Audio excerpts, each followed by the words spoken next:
जब इस स्टेट की चीफ मिनिस्टर खुद ही अपने अगेंस्ट प्रोटेस्ट करने सड़क पे आ गई, तब मुझे ऐसा लगा कि एकदम होपलेस और निराशाजनक सिचुएशन है। वो ऐसे ही है जैसे कि पुलिस सड़क पे चोरों के अगेंस्ट प्रोटेस्ट करने आ जाए। जो यहाँ चीफ मिनिस्टर थे सुहरावर्दी, उनने जो यहाँ का अंडरवर्ल्ड था, माफिया था, क्रिमिनल्स थे जो बंदूक रखते थे, जो लोग बेसिकली ड्रगिस्ट, रेपिस्ट, जेब कतरे थे, उन लोगों के हवाले पूरा का पूरा प्रोजेक्ट दिया था कि किस तरह लोगों को मारना है। जितने भी ये पॉलिटिकल पार्टी के ऑफिसेज हैं छोटे छोटे डिस्ट्रिक्ट्स में, गांव में, तहसीलों में, ये सारे के सारे क्रिमिनल एक्टिविटी यहां से ऑपरेट होती हैं। मेरा सिर्फ एक ही मांग है कि ये पूरा का पूरा सिस्टम जो बंगाल का है पॉलिटिक्स का चेंज होना चाहिए। बंगाल फाइनेंशियल कैपिटल हुआ करता था इंडिया का, लेकिन आज 75 साल में हमने क्या खोया है इसके बारे में कोई बात नहीं करता है।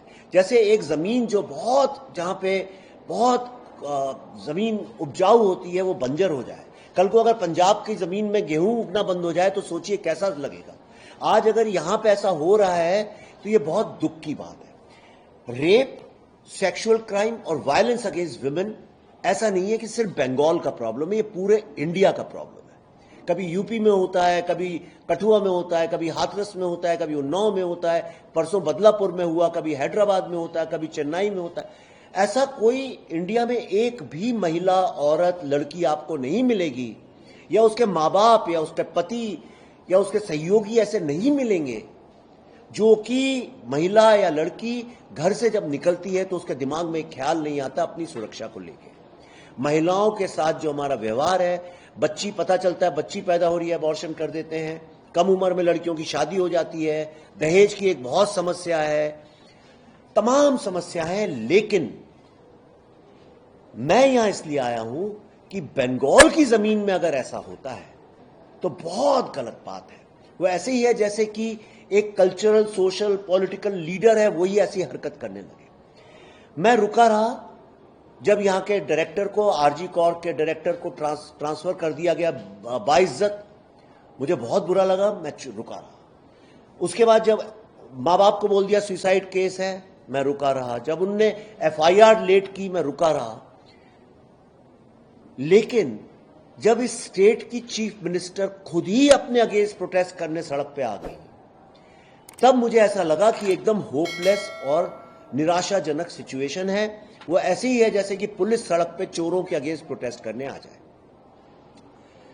मैंने जितना भी रिसर्च किया है, आप भी कर सकते हैं, और ये ऐतिहासिक फैक्ट है कि जब 1946 में यहां पे मुस्लिम लीग ने डायरेक्ट एक्शन डे किया था, जिसमें 20,000 से ज्यादा लोग काटे गए थे, मारे गए थे, और मेरे ख्याल से हिंदुस्तान की हिस्ट्री में से ज्यादा रेप नहीं हुआ जितना यहां डायरेक्ट एक्शन डे और नोआखली में औरतों का हुआ है।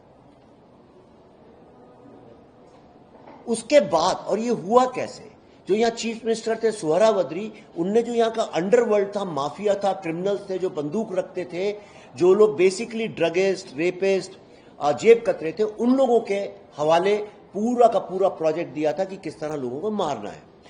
और वहां से जो अंडरवर्ल्ड था वो पॉलिटिक्स के साथ जुड़ा, एक पॉलिटिकल नेक्सस बना, और अंडरवर्ल्ड जो है वो पॉलिटिक्स में एक बहुत इंपॉर्टेंट पार्ट बन गया।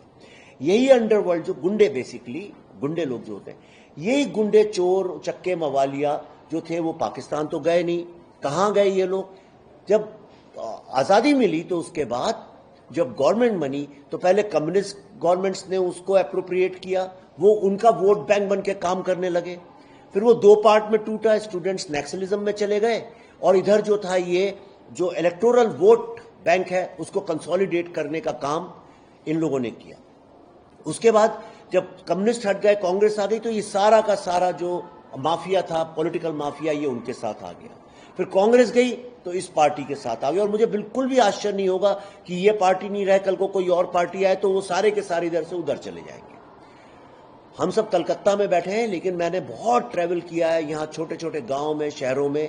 मैं आपको अपने एक्सपीरियंस से बता रहा हूं, और मुझे कोई शर्म और डर नहीं है ये कहने में, ये सत्य है कि जितने भी ये पॉलिटिकल पार्टी के ऑफिसेज हैं छोटे छोटे डिस्ट्रिक्ट्स में, गांव में, तहसीलों में, ये सारे के सारे क्रिमिनल एक्टिविटी यहां से ऑपरेट होती हैं।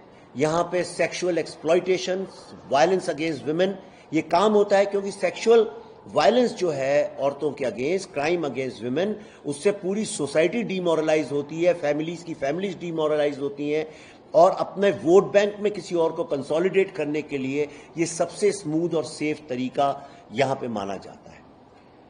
अब मुझे लगता है वक्त आ गया है कि अब देखिए बाकी स्टेट्स में इलेक्टोरल वायलेंस भी बंद हो गई है, ये sexual violence for political reason भी बंद हो गई है, बंगाल में अभी भी चल रहा है। मेरे ख्याल से अभी वक्त आ गया है कि इसको अब चेंज करना चाहिए। मेरा सिर्फ एक ही मांग है कि ये पूरा का पूरा सिस्टम जो बंगाल का है पॉलिटिक्स का चेंज होना चाहिए, और यहां पे यहीं से इंडिक रेनेसांस और एक तरह का socio political and women empowerment का जो रेवोल्यूशन है वो एक बार फिर से शुरू होना चाहिए। ये सूखी बंजर पड़ी जमीन पे कम से कम हजारों लाखों बीज बोने चाहिए जो कि यंग लोग बोए, एक नई पॉलिटिक्स यहां से निकले, एक नए तरह की सोच निकले, और पुरानी वो कम्युनिस्ट और ये जो अभी चल रही है ये सारी की सारी पॉलिटिक्स बंद हो, और यहां पे इंडस्ट्रियलिस्ट लोग वापस आए, यहां पे आर्टिस्ट वापस आए, और जो लोग छोड़ छोड़ के बंगाल जा रहे हैं यंग लड़के लड़कियां वापस आए। हम जैसे लोगों को यहां के फिल्म बनानी चाहिए। लास्ट में मैं आपको एक बात कहना चाहता हूं कि मैं पूरे इंडिया में जब चाहूं जहां चाहूं कभी भी कोई भी फिल्म शूट कर सकता हूं, लेकिन 2 स्टेट्स ऐसी हैं जहां पे मैं शूट नहीं कर सकता। एक है कश्मीर और दूसरी है बंगाल। आप खुद सोचिए ऐसा क्यों है, क्यों लॉ एंड ऑर्डर ऐसा है कि यहां पे लोग फिल्म जैसी चीज शूट करने से डरते हैं। इसके बारे में सोचना चाहिए।